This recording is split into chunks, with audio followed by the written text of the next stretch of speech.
Hello friends, welcome to channel. നമ്മുടെ play സ്റ്റോറിലുള്ള 15 loan ആപ്പുകളെ ഇപ്പോൾ ആക്ച്വലി നമ്മുടെ സെക്യൂരിറ്റി സോഫ്റ്റ്വെയർ കമ്പനിയായ മെക്കഫെ പിടിച്ചിട്ടുണ്ട്. അതായത് ഇവർ ആക്ച്വലി എന്താ പറയുക, ഒരു സ്പൈവെയർ ആണ്.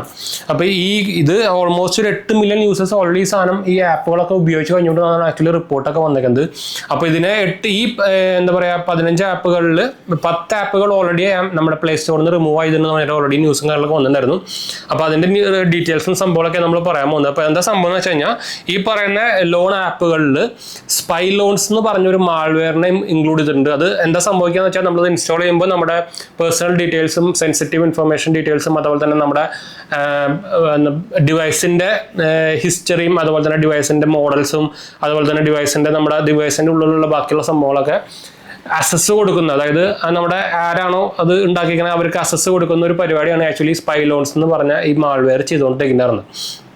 അപ്പോൾ അതാണ് അതിൻ്റെ പറയുന്നത്. PUP എന്നാണ്, പൊട്ടൻഷ്യലി അൺവാണ്ടഡ് പ്രോഗ്രാംസ് പറഞ്ഞിട്ട്. നിങ്ങൾ ഓൾറെഡി കേട്ടിട്ടുണ്ടെങ്കിൽ നിങ്ങൾ ഓൾറെഡി ആൻറ്റിവൈറസും സംഭവമൊക്കെ ഉപയോഗിക്കുന്നുണ്ടെങ്കിൽ ഞാൻ ഓൾറെഡി വീഡിയോ ഇട്ടുണ്ടായിരുന്നു നമ്മുടെ 3ാമത്തെ ചാനലിൽ. നിങ്ങൾ ആൻറ്റിവൈറസ് ആൻഡ്രോയിഡിലും വിൻഡോസിലും iOS-ലൊക്കെ ഉപയോഗിക്കണോ അതിൻ്റെ ഡീറ്റെയിൽ ആയിട്ട് നമ്മളൊരു വീഡിയോ ചെയ്തിട്ടുണ്ടായിരുന്നു. നമ്മുടെ 3ാം ചാനലിൽ കാണാതെ പോയി കണ്ടു കേട്ടോ. ഞാനൊക്കെ ഉപയോഗിക്കുന്നതാണ്, എല്ലാ ഡിവൈസിലും ഉപയോഗിക്കുന്നതാണ്. iOS-ൽ ഉപയോഗിക്കുന്നുണ്ട്, വിൻഡോസിൽ ഉപയോഗിക്കുന്നുണ്ട്, മാക്കിൽ ഉപയോഗിക്കുന്നുണ്ട്, എല്ലാത്തിലും ഞാൻ ഉപയോഗിക്കുന്നുണ്ട്. എൻ്റെ എത്ര ഡിവൈസ് ഉണ്ടോ എല്ലാത്തിലും ഞാൻ ഉപയോഗിക്കുന്നുണ്ട്. അപ്പോൾ മെക്കഫെ ലാബ്സ് ആണ് ആക്ച്വലി ഇത് കണ്ടുപിടിച്ചിരിക്കുന്നത്. ഇതൊരു പൊട്ടൻഷ്യലി അൺവാണ്ടഡ് പ്രോഗ്രാംസ് എന്നാണ് പറഞ്ഞിരിക്കുന്നത് കേട്ടോ. അപ്പോൾ ഇത് ആക്ച്വലി കുറേ കൺട്രീസിൽ ഈ സാധനത്തിനെ കൊണ്ട് എഫക്റ്റ് ആയിട്ടുണ്ട് ഓൾറെഡി. അപ്പോൾ 15 പ്രൊഡേറ്ററി ലോൺ ആപ്പ്, പ്രൊഡേറ്റർ എന്ന് പറഞ്ഞാൽ നിങ്ങൾക്ക് അറിയിക്കില്ലോ, പ്രൊഡേറ്ററിൻ്റെ വാക്ക് അറിയാമായിരിക്കുമല്ലോ. അപ്പോൾ എന്താ പറയുക, നമ്മുടെ കാർണിവോറസിനെയൊക്കെ നോർമലി പ്രൊഡേറ്റേഴ്സ് എന്നാണല്ലോ പറയുക. അപ്പോൾ അതെന്തുകൊണ്ടാണ് പ്രൊഡേറ്റേഴ്സ് എന്ന് ഞാൻ പറഞ്ഞു തരേണ്ട ആവശ്യമില്ല വിചാരിക്കുന്നു. അപ്പോൾ അത് കുറേ എണ്ണത്തിനെ ഇപ്പോൾ ഓൾറെഡി 10-15 എണ്ണത്തിനെ 10 എണ്ണത്തിനെ റിമൂവ് ചെയ്തിട്ടുണ്ട്. ഇനി 5 എണ്ണത്തിനെ കൂടിയും റിമൂവ് ചെയ്യാറുണ്ട്. അത് പക്ഷേ ഒരു കമ്പനീസ് പറഞ്ഞിരിക്കുന്നത് അത് ചേഞ്ച് ചെയ്തിട്ട് നമ്മുടെ അതെല്ലാ സംഭവങ്ങളും കറക്റ്റ് ചെയ്തിട്ട് അത് ശരിയാക്കുന്നൊക്കെയാണ് പറഞ്ഞിരിക്കുന്നത്. കുറേ എണ്ണം തായ് ഭാഷയിലുള്ള ആപ്പുകളൊക്കെയാണ് ഞാൻ പറഞ്ഞറിയാം. അതൊക്കെയാണ് ഞാൻ ഇവിടെ കാണിച്ചത്. റാപ്പിഡോ എന്ന് പറഞ്ഞൊരു സംഭവമുണ്ട്, റാപ്പിഡോ ക്രെഡിറ്റ് ഈസി, അതുപോലെ തന്നെ എന്താണ് ഉവാങ് എന്നൊരു സാധനം, അതുപോലെ തന്നെ ഡയന കെയർ, ഗോട്ടോ ലോൺ, അതുപോലെ തന്നെ ഹാപ്പി മണി, അതുപോലെ തന്നെ ക്രെഡിറ്റ് ക്യൂ ഉമങ് ലോൺ, അതുപോലെ തന്നെ എന്താ പറയുക ക്യാഷ് ലോണ്, റാപ്പിഡ് ഫൈനാൻസ്, അതുപോലെ തന്നെ ഹുവാന മണി, റാപ്പിഡോ ക്രെഡിറ്റോ, അങ്ങനത്തെ കുറേയൊക്കെ ഇപ്പോൾ നമ്മുടെ എന്താ പറയുക തായ്ലൻഡ് ഭാഷയിലൊക്കെയാണ് ഉണ്ടത്. കാരണം നമുക്ക് കറക്റ്റ് പ്രൊനൗൺസ് ചെയ്യാൻ കുറച്ച് പാടാം. അപ്പോൾ ഇവരെന്ത് ഈ ആപ്പുകൾ നോർമലി ഫ്രോഡ് ആപ്പുകളാണ്.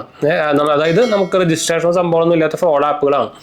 അപ്പോൾ ഇവരെന്താ ചെയ്യാന്ന് വെച്ചാൽ, ഈ ആപ്പുകളുടെ അഡ്വർടൈസ്മെന്റ് അടക്കം ഫേസ്ബുക്കിലും ഇൻസ്റ്റാഗ്രാമിലൊക്കെ വരാറുണ്ടെന്നാണ് പറഞ്ഞത്. അപ്പോൾ കുറേ പേര് ചിലപ്പോൾ ഇത് മിക്ക ആൾക്കാരും ഇപ്പോൾ പെടുന്നത് ഇൻസ്റ്റാഗ്രാം ത്രൂ ആണല്ലോ പെടുന്നത്. ഏറ്റവും കൂടുതൽ ഫ്രോഡും ഉടായ്പ പരിപാടികളൊക്കെ കാണിക്കുന്നത് ഇൻസ്റ്റാഗ്രാമിലും ഫേസ്ബുക്കിലാണ്. എന്നുവെച്ചാൽ അവന്മാർക്ക് അങ്ങനത്തെ പോളിസീസോ സംഭവമൊന്നും ഇല്ല. എന്ത് ഉടായ്പ വേണമെങ്കിൽ എന്ത് പരസ്യം വേണമെങ്കിൽ ആർക്ക് വേണമെങ്കിൽ കൊടുക്കാം. അപ്പോൾ ഏറ്റവും കൂടുതൽ ആൾക്കാർ പെടുന്നത് ഇൻസ്റ്റാഗ്രാമും ഫേസ്ബുക്കും. എനിക്ക് തോന്നുന്നു ഏറ്റവും കൂടുതൽ ഹൈ എമൗണ്ട് ഓഫ് ആൾക്കാർ പെടുന്നത് ഇൻസ്റ്റാഗ്രാം ത്രൂ ആണ്. അത് കഴിഞ്ഞിട്ടുള്ളൂ ഫേസ്ബുക്ക്. രണ്ടുപേരുടെ തന്നെയാണ്. അപ്പോൾ ഈ സ്പൈ ലോൺസ് എന്ന് പറഞ്ഞ ആപ്പിന്, ഈ ഒഫൻഡറിന്, അതായത് ഈ മാൾവെയറിന് ഓൾറെഡി 2020 നമ്മുടെ ഇസെറ്റ് എന്ന് പറഞ്ഞ ഒരു എന്താ പറയുക സോഫ്റ്റ്വെയർ കമ്പനി ഉണ്ട്, സെക്യൂരിറ്റി സോഫ്റ്റ്വെയർ കമ്പനി. നിങ്ങൾ ഇസെറ്റ് സോഫ്റ്റ്വെയർ, ഇസെറ്റ് ആൻറ്റിവൈറസ് ഒക്കെ നിങ്ങൾ കേട്ടിട്ടുണ്ടായിരിക്കും. അവരും ഓൾറെഡി 2020 പിടിച്ചിട്ടുണ്ട് ഈ സാധനം കേട്ടോ. ഇതാണ് അവസ്ഥ. അപ്പോൾ അതുകൊണ്ടാണ് നമ്മൾ പറയുന്നത്, നമ്മൾ ലോൺ ആപ്പുകളൊക്കെ നിങ്ങൾ സെലക്ട് ചെയ്യുമ്പോൾ നമ്മൾ ആക്ച്വലി വീഡിയോ എടുക്കാറുണ്ട്. നമ്മൾ ഓൾറെഡി വീഡിയോൻ്റെ ഏതാണ് ബെസ്റ്റ് ലോൺ ആപ്പുകളൊക്കെ നമ്മൾ ഓൾറെഡി വീഡിയോ ചെയ്യാറുണ്ട്. അല്ലെങ്കിൽ നിങ്ങൾക്ക് നമ്മുടെ വെബ്സൈറ്റ് നോക്കി നോക്കാം. നമ്മൾ അതിൽ ഫുള്ളി RBI രജിസ്റ്റേർഡ് ആയിട്ടുള്ള ലോൺ ആപ്പുകളിലൊക്കെ ലിസ്റ്റ് കൊടുത്തിരിക്കുന്നത്. JNB.bank support എന്നാണ് നമ്മുടെ വെബ്സൈറ്റിൻ്റെ പേര്. അതുകൂടെ നിങ്ങൾക്ക് ഈസിയായിട്ട് ലോൺസും ക്രെഡിറ്റ് കാർഡും അതുപോലെ തന്നെ ബാങ്ക് അക്കൗണ്ടും എല്ലാം നിങ്ങൾക്ക് എടുക്കാൻ പറ്റും. ഈവൻ ക്രെഡിറ്റ് സ്കോറൊക്കെ നോക്കാൻ പറ്റും കേട്ടോ. ചെക്കൗട്ട് നോക്കാൻ മറക്കണ്ട. അപ്പോൾ ഇങ്ങനത്തെ ആപ്പുകളെ സൂക്ഷിക്കാൻ മറക്കണ്ട കേട്ടോ. അപ്പോൾ അതുപോലെ തന്നെ നമ്മൾ ലോൺ ഇൻസ്റ്റാൾ എല്ലാ ആപ്പുകൾ ഇൻസ്റ്റാൾ ചെയ്തിട്ട് അതിന് പെർമിഷൻ കൊടുക്കുന്നത് കറക്റ്റായിട്ട് വായിച്ച് നോക്കിയിട്ട് മാത്രം പെർമിഷൻ കൊടുക്കുക. ചുമ്മാ അടിച്ചടിച്ച് പോകരുത്. അപ്പോൾ എന്തൊക്കെയാണ് പെർമിഷൻ ചോദിക്കണമെന്ന് നിങ്ങൾ നോക്കിയിട്ട് മാത്രം പെർമിഷൻ കൊടുക്കുക കേട്ടോ. അപ്പോൾ ഇതാണ് പുതിയൊരു ന്യൂസ് വന്നിരിക്കുന്നത്. ഇതിനെക്കുറിച്ച് ഡീറ്റെയിൽ ആയിട്ട് കുറേ വീഡിയോസിൽ വന്നിട്ടുണ്ട്. കുറേ കൺട്രീസിൽ ഇത് അഫക്റ്റ് ആയിട്ടുണ്ട്. നമ്മുടെ ഇവിടെ മാത്രമൊന്നുമല്ല. എവിടേക്കാണ്? Thailand, Vietnam, Indonesia, Mexico, Colombia, Chile, Peru എല്ലാം എന്താ പറയുക കുറച്ച് അണ്ടർ ഡെവലപ്ഡ് ആയിട്ടുള്ള കൺട്രീസിലൊക്കെയാണ് വന്നിരിക്കുന്നത്. അപ്പോൾ ഇങ്ങനെ കുറേ ലോൺ ആപ്പുകളെ പിടിച്ചിട്ടുണ്ട്. അപ്പോൾ സൂക്ഷിക്കാൻ മറക്കണ്ട. പ്ലേ സ്റ്റോറിലും ഇഷ്ടം പോലെ ഫ്രോഡ് ആപ്പുകൾ ഉണ്ട് കേട്ടോ. അപ്പോൾ എന്തായാലും നമുക്ക് വൈൻഡപ്പ് ചെയ്യാം. നമ്മുടെ 2 മെയിൻ ചാനൽസ് മാത്രമേ പോയി കണ്ടുവെക്കുക, സബ്സ്ക്രൈബ് ചെയ്യുക, സപ്പോർട്ട് ചെയ്യുക, ഫ്രണ്ട്സിലേക്ക് നമ്മൾക്ക് ഒന്ന് ഷെയർ ചെയ്യുക. എന്തെങ്കിലും സംശയങ്ങളൊക്കെ ഉണ്ടെങ്കിൽ കമൻറ്റ് ചെയ്യാൻ മറക്കണ്ട. നമ്മളെല്ലാ കമൻറ്റ് റിപ്ലൈ ആക്കുന്നതാണ്. അതുപോലെ തന്നെ നിങ്ങൾ നമ്മുടെ 3ാമത്തെ ചാനൽ കണ്ടില്ലെങ്കിൽ പോയി കണ്ടുവെക്കുക. നമ്മൾ എന്താ പറയുക ന്യൂസുകൾ, technical news, financial news, gadget comparison, അങ്ങനത്തെ ഇമ്പോർട്ടൻറ്റ് സംഭവങ്ങളൊക്കെ ചെയ്യുന്നത് നിങ്ങൾക്ക് ഹെൽപ്ഫുൾ ആയിരിക്കും. സബ്സ്ക്രൈബ് ചെയ്യുക മറക്കണ്ട കേട്ടോ. നമ്മൾ ഇൻസ്റ്റാഗ്രാം പേജിലും ടെലിഗ്രാം ചാനലിൽ അവൈലബിൾ ആണ്. നിങ്ങൾക്ക് അതിലും വേണമെങ്കിൽ കോൺടാക്ട് ചെയ്യാം. പേജ് കൂടെ അടിച്ചാൽ മതി കേട്ടോ. ഡിസ്ക്രിപ്ഷൻ ലിങ്ക് കൊടുത്തിട്ടുണ്ട്. മറക്കണ്ട. ബൈ.